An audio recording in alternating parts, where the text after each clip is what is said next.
वासांसी जीर्णानि यथा विहाय नवानि गृह्वाति नरो प्राणी तथा शरीराणि विहाय जीर्णान्यन्यानि संयाति नवानि देहि। अर्थात जिस प्रकार मनुष्य पुराने वस्त्रों को त्याग कर नए वस्त्र धारण करता है, उसी प्रकार आत्मा पुराने तथा व्यर्थ के शरीरों को त्याग कर नवीन भौतिक शरीर धारण करती है।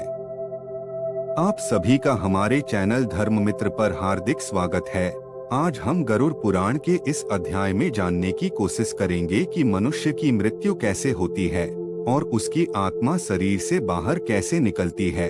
जब गरुड़देव ने भगवान विष्णु से विनयपूर्वक पूछा कि आत्मा किसी भी प्राणी के शरीर को कैसे छोड़ती है और प्राण त्यागते समय मनुष्य की क्या दशा होती है, मृत्यु क्या है, इसका स्वरूप कैसा है और यह कैसे होती है, हे प्रभु मुझे विस्तार पूर्वक बताइए। इस पर भगवान विष्णु कहते हैं, हे पक्षीराज, अब मैं तुम्हारे संशयों को दूर करते हुए तुम्हें आत्मा के शरीर से मुक्त होने अर्थात मृत्यु का वर्णन सुनाता हूँ। हे गरुड़ देव, इस पृथ्वी पर निरंतर परिवर्तन होते रहते हैं।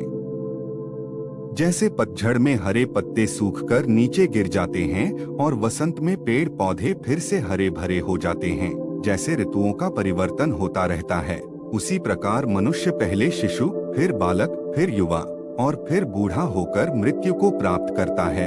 यह परम सत्य है कि जो प्राणी इस संसार में आया है उसे जाना भी होगा और यह क्रम चलता ही रहता है।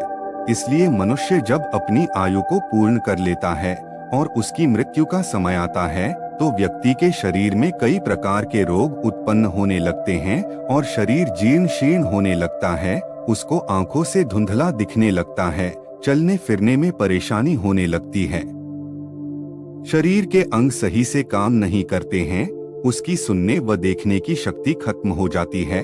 मृत्यु के निकट होने पर व्यक्ति को उसके सारे पाप, पुण्य कर्म व जीवन की सारी घटनाएं याद आने लगती हैं। इस दौरान उसके मन में अपने प्रियजनों और संपत्ति के प्रति आसक्ति होती है, जिससे उसे प्राण निकलते समय कष्ट होता है।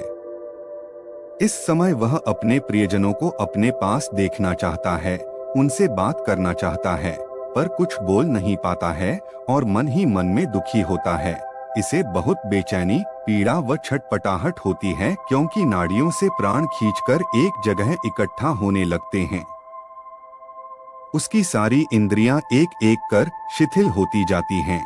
जब प्राण निकलने का समय आता है तब मूर्छा सी आने लगती है। उसे हजारों बिच्छुओं के काटने जितना दर्द महसूस होता है। इस समय उसके प्राण हरने 2 यमदूत आते हैं। इन यमदूतों को अपने पास देखकर व्यक्ति बहुत भयभीत हो जाता है। ये यमदूत उसके शरीर से प्राण खींच लेते हैं। यह प्राण ही आत्मा है। व्यक्ति के शरीर में 9 द्वार होते हैं जिनसे प्राण निकलते हैं। इन द्वारों के बारे में विस्तृत रूप से हम अगले वीडियो में बताएंगे। धन्यवाद। जय श्री हरि विष्णु।